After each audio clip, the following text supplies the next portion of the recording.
আমি উম্মতের ফজিলত বর্ণনা করার শুরুতে একটা কথা বলেছিলাম, আল্লাহ নবী বলেছেন মান জাবিল হাসানাতি ফালাহু বিআশরি আমসালিহা।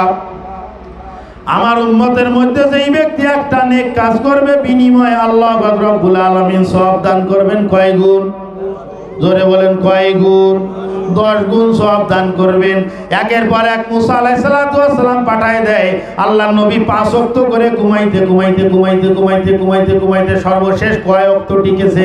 5 ওয়াক্ত যখন টিকে আছে, মুসা আলাইহিস সালাতু ওয়াস সালাম বলতেছেন আরো একবার যাও। আমার নবী আরো একবার গেছেন, গিয়ে মাথাটা নিচের দিকে দিয়ে দাঁড়ায় আছে। আল্লাহ পাক জিজ্ঞাসা করতেছেন কি হলো? আমি বুঝতে পারতেছি হাবিব আপনি আবারও কমানোর জন্য আসছেন। আপনার উম্মতদেরকে দিয়ে সুসংবাদ জানায় দেন, যেই ব্যক্তি আপনার উম্মতের মধ্যে গুরুত্ব সহকারে দৈনন্দিন 5 ওয়াক্ত নামাজ আদায় করবে, আমি আল্লাহ পাক রব্বুল আলামিন এই 5 ওয়াক্তের বিনিময়ে 50 ওয়াক্তের সওয়াব তার আমলনামায় দান করব। বলেন সুবহানাল্লাহ। 5 ওয়াক্ত পড়লে কয় ওয়াক্তের সওয়াব পাওয়া যাবে? এইটা হলো এই উম্মতের বৈশিষ্ট্য। এখন কিয়ামতের ময়দানে এই উম্মত যখন সর্বপ্রথম জান্নাতে যাবে, সর্বপ্রথম যখন উম্মত জান্নাতে যাবে, তখন ইহুদি 400 বছর, 450 বছর, 600 বছর ইবাদত করেছে। খ্রিস্টান 250-300 বছর ইবাদত করেছে। আর আমরা মুসলমান টোটাল হায়াত ছিল 90 বছর, 40 বছর কাটে গেছে আকামে। 40 বছর পরে হঠাৎ করে জোর জুলুম করে মানুষ নিয়ে গেছে সর্বনাই মাঠে অথবা বিশ্ব ইজতেমায়, ওইখান থেকে আসার পরে টুপি মাথায় দিয়েছি। কি আছে না? এখন 90 বছরের তো হিসাব করেন, একদম অঙ্কের মতো টাটকা হিসাব করতে হবে, এদিক ওদিক দেখলে হবে না ভাই। আমার দিকে লক্ষ্য করেন, সমস্যা হচ্ছে কোনো? এখন হিসাব করবেন খাতা কলমে, একদম মনে মনে খাতা কলমে আর কি। হায়াত আল্লাহ দিছে ধরে নেন 90, 40 বছর বুঝ ব্যবস্থা ভালো ছিল না, অকামে কেটে গেল। হঠাৎ একদিন চরমনাই গেলাম, ইজতেমায় গেলাম, আসার পরে টুপি মাথায় দিলাম, ওইখান থেকে শুরু হলো নামাজ আদায় করা। কি বলেন, কথা ঠিক আছে? এইভাবে করতে করতে করতে করতে 80-85-তে বিছানা ধরা, আর 4-5 বছর শুয়ে শুয়ে কোনো রকম কাপড় ফাঁক সাপ আছে কিনা ওই অবস্থার মধ্যে কেটে গেল। তাইলে সম্পূর্ণ সব কিছু মিলে টোটাল ইবাদত হলো কত? 40। কথা কেন? 40। আর বনি ইসরাইলের মধ্যে ওরা ইবাদত করেছে কত? আমার কথা মনে বুঝতেছেন না? 400। তাহলে ওরা 400 বছর ইবাদত করলো, আর আপনি 40 বছর ইবাদত করে জান্নাতের লাইনে সবার আগে দাঁড়াইছেন। এটা একটু ওরা আপত্তি করবে না? করবে। আমাদের মানে মজা লাগার কথা, যে সময় চরমনায় পড়াশোনা করতাম, অনেক ছাত্র তো সকালের খানা 9টায়, রাতের খানা দিত মাগরিবের আসরের পরে। এখন তো আলহামদুলিল্লাহ কোনো কমি মাদ্রাসায় 2 বেলা খানা দেয় না, কিন্তু আমরা পড়াশোনা করেছি, ইনার কাছেও জিজ্ঞাসা করেন ওই 2 বেলা খানা। যদি ওই সকালের খানা পেট করে খেয়ে ফেলি তাহলে আবার দুপুরে কম হয়ে যায়। এই জন্য সকালে একটু খেয়ে দুপুরের জন্য আবার কিছু বাঁচাইতে হয়। আবার দুপুরে কম খাওয়ার কারণে আসরের পরে ক্ষুধা লাগে, তখন আবার কি করব? আসরের সময় আবার কিছু খাই, খাওয়ার পরে যদি সব খাই তাহলে রাত্রে আবার না খেয়ে থাকা লাগে, এরপর আবার রাত্রেও কিছু, এইভাবে ভাগ বটরা করে খাইতে হয়। আর এখনকার সময় আমাদের উস্তাদরা বলতেন, আমরা অভিযোগ করতাম যে হুজুর ভাত যা খাওয়া যায় না, গরম ভাতে পানি ঢেলে দিলি বস্তাত করে তুষির মতো ফোক বেশি ওঠে উপরে। হা ভাই, ওই সময় আমাদের উস্তাদরা বলতেন তোদের ছেলেবেলেরে বিরিয়ানি খাইতে দিবি, তারপরেও শুকরিয়া আদায় করবে না। আমরা কি খাইছি জানিস? এরপরে উনারা যে বিবরণ দিতেন তা সত্যি আমাদের বিশ্বাস হতো না। এ সম্ভব কিভাবে? এ হয় না। তো এখন বাস্তব দেখি যে আমার ছেলেমেলে যখন অভিযোগ করে যে তরকারি খাওয়া যায় না, তখন আমারও মনে পড়ে ওই সময়ের কথা, যে আমার উস্তাদ বলছিলেন বিরিয়ানি দিবি তাও শুকরিয়া আদায় করবে না। যাই হোক, যে কথা বলতেছি, তা লাইনে দাঁড়ায় সিরিয়াল লিখানা নিতে হয়। এখন মনে করেন লাইনে দাঁড়াইছি আমি, আপনার সঙ্গে আমার সম্পর্ক ভালো, আপনি সোজা এসে আমার সামনে ঢুকছেন, তখন পিছনের থেকে ব্যারিং ঢুকা যাবে না, সরো। এটা কয় ব্যারিং ঢুকা, বোঝেননি? ব্যারিং ঢুকা বোঝেননি? মানে সবাই লাইনে আসতেছে, আপনি পিছনের থেকে এসে সামনে ঢুকে গেছেন, তাই ব্যারিং ঢুকা হলো না। লাইনে ব্যারিং ঢুকা যাবে না, এইটা নিয়ে বহু ঝামেলা হয় প্রচণ্ড। 2-3 জন উস্তাদ তাকে নিয়ন্ত্রণ করে, তারপরেও সে ব্যারিং ঢুকে এলো। এখন আপনি ইবাদত করলেন 40 বছর, মূল কথা তো ভুলে গেলে হবে না বাজান, 37 ঠিক থাকতে হবে। মনে আছে কথা? অনেকে ঘুমিয়ে যাচ্ছে নাকি? খেয়াল করেন, মূল কথা তো ঠিক রাখতে হবে। 40 বছর ইবাদত করেছেন মাত্র, আর উনি পিছনে যারা লাইনে আছে ওরা কয় বছর? 400 বছর। আপনি সামনে গিয়ে ব্যারিং ঢুকলেন, এই ব্যারিংটা বোঝানোর জন্য অত কথা বললাম।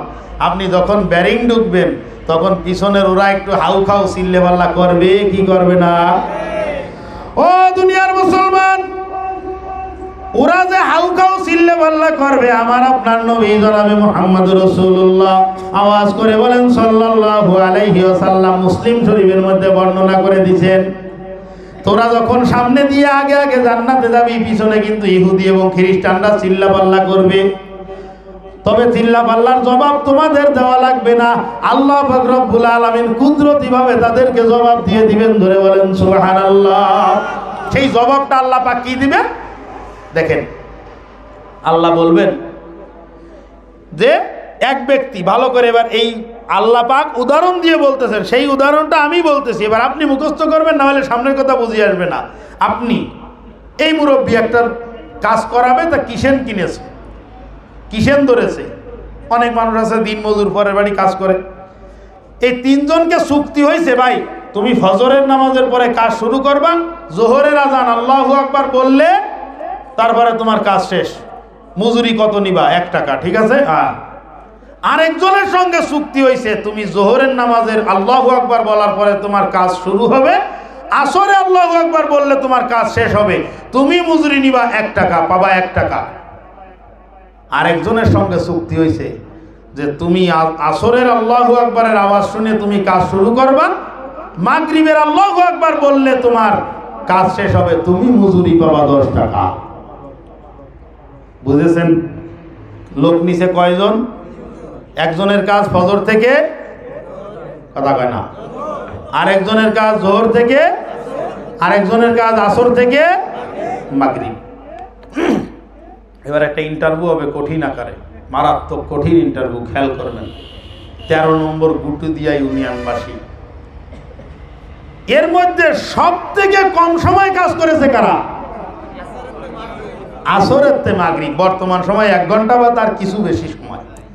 আর সব থেকে লং টাইম, লম্বা সময় কাজ করেছে কারা?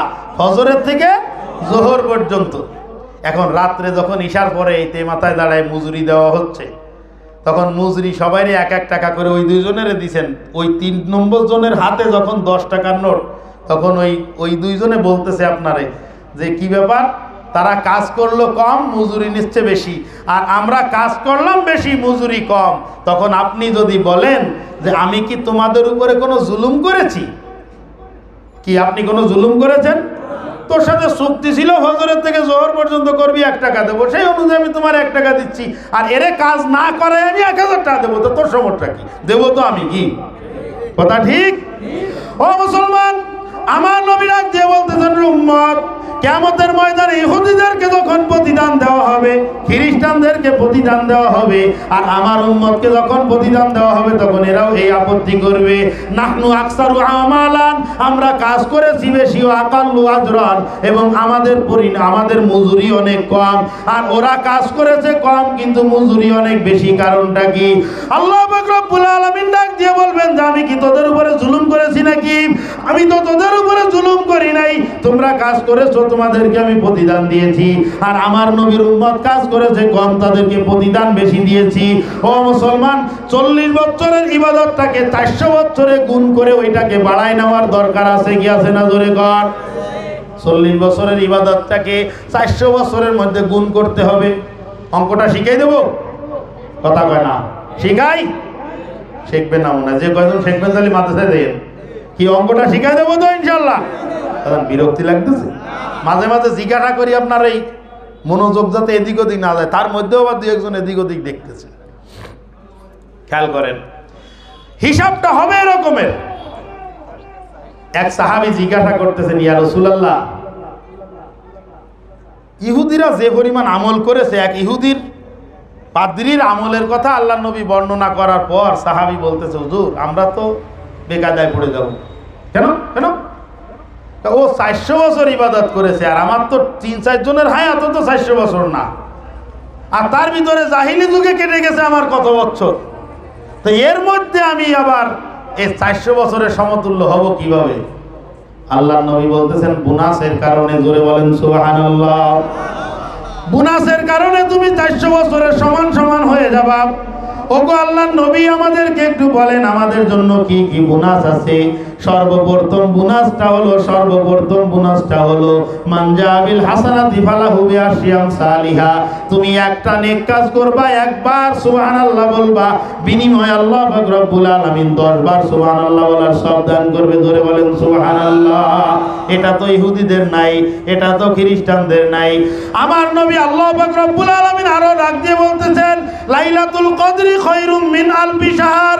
ও দুনিয়ার আমার বান্দা বান্দিরা, আমি একটা পুরো বছরের মধ্যে আমি একটা রজনী রেখেছি, একটা রজনী যেটাকে বলা হয় লাইলাতুল কদর।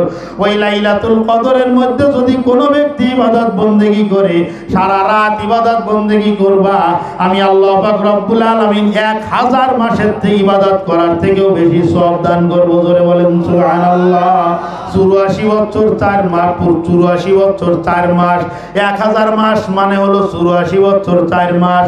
ও বাজান 40 বছর হায়াতের মধ্যে সবে কদর যাবে কয়টা? কি গুটুদের মানুষ অঙ্ক পারে না ভালো একটা নাকি? 40 বছর বয়স আপনি ইবাদত করতেছেন, 40 বছরে সবে কদর পাইছেন কয়টা? 40টা। আর প্রত্যেকটা 40টায় প্রত্যেকটা সবে কদরে 84 বছর 4 মাস গুণ 40 সমান সমান কত হয়? 400 450 বছর হয়ে পার হয়ে যাবে না? কথা কন। আল্লাহ পাক রব্বুল আলামিন এই বোনাসগুলো এই উম্মতকে দান করেছেন। সুবহানাল্লাহ বলেন। আরো আছে বাজান, আরো আছে। ও দুনিয়ার মুসলমান, আর সামান্য কয়েকটা দিন আগামী জুমার দিন, জুমাবার 14 তারিখ, 14ই শাবান। কত শাবান? আজকে হলো শাবানের 10 তারিখ। আগামী 10 তারিখ শেষ হয়ে গেছে, 11 তারিখ শুরু হয়ে গেছে। আগামী শুক্রবার লাইলাতুন নিসফি মিন শাবান, শাবানের মধ্যম রজনী। 14 তারিখের দিন গত রাত্র আল্লাহ পাক রব্বুল আলামিনের হাবিব জনাবে মুহাম্মদ রাসূলুল্লাহ আওয়াজ করে বলেন সাল্লাল্লাহু আলাইহি ওয়াসাল্লাম, পবিত্র জবানে ঘোষণা করতেছেন, ও আমার উম্মতেরা, ইযা কানাত লাইলাতুন নিসফি মিন শাবান ইয়ানজিলুল্লাহু তাআলা ইলা সামাই দুনিয়া বাদাল গুরুবি শামস। সূর্য ডুবে যাওয়ার পরে ওই দিন আল্লাহ পাক রব্বুল আলামিন প্রথম আসমানে অবতরণ করেন। বলেন সুবহানাল্লাহ। প্রথম আসমানে অবতরণ করে আল্লাহ পাক ডাক দিয়ে বলতে থাকেন, আলা মিন মুস্তাগফিরিন ফাগফির লাহু। কে আছো তোমরা গুনাহগার? কে আছো তোমরা গুনাহগার? আমি আল্লাহর দরবারে ক্ষমা চাও, আমি আল্লাহ পাক রব্বুল আলামিন ক্ষমা করে দেব। জোরে বলেন সুবহানাল্লাহ। আলা মিন মুস্তারজিকিন ফারযুক লাহু। কে আছো তোমরা অভাবগ্রস্ত, রিজিকের সংকটে ভুগতেছো, তোমার রিজিকের সংকট পড়েছে, কে আছো অভাবগ্রস্ত, আমি আল্লাহর কাছে রিজিক চাও, আমি আল্লাহ পাক রব্বুল আলামিন রিজিক দিয়ে দেব। বলেন সুবহানাল্লাহ। রিজিক দেওয়ার মালিক কে? একটু আওয়াজ করে বলেন তো, মোড় পর্যন্ত চলে যাবে কথা। রিজিক দেওয়ার মালিক কে? আলহামদুলিল্লাহ, জাগ্রত আছে সবাই। রিজিক দেওয়ার একমাত্র মালিক আল্লাহ পাক। আওয়াজ দিছে ওনারা, আর মাইক বন্ধ হয়ে গেল, আমার কি ব্যাপার? রিজিক দেওয়ার একমাত্র মালিক আল্লাহ পাক। যাক, যা হচ্ছে ভালো হচ্ছে, যদি ঠিক করতে যায় নষ্ট না হয় ধন্যবাদ। রিজিক দেওয়ার মালিক একমাত্র আল্লাহ পাক। আলামিন মুস্তারজিকিন ফারযুক লাহু। কে আছো তোমরা অভাবগ্রস্ত, আমার কাছে রিজিক চাও, আমি রিজিক দিব। আলামিন মুবতালান ফাওয়াফিয়া লাহু। কে আছো তোমরা রোগাক্রান্ত, আমি আল্লাহর দরবারে সুস্থতা চাও, আমি আল্লাহ পাক রব্বুল আলামিন সুস্থ করে দেব। আলা কাযা হাত্তা ইয়াতলু আল ফজর। এইভাবে করে আল্লাহ পাক রব্বুল আলামিন ডাকতে থাকেন ফজরের ওয়াক্ত হওয়ার আগ পর্যন্ত। বলেন সুবহানাল্লাহ। আর ওই সময় আমরা করলাম নাকি চায়ের দোকানে আড্ডা দিয়ে রাত্রে যে নাকে সরষের তেল দিয়ে নাক ডেকে ঘুমালাম। কথা কন। এইখানে একটা কিছু কথা বলি, খেয়াল করেন, কষ্ট হচ্ছে না তো?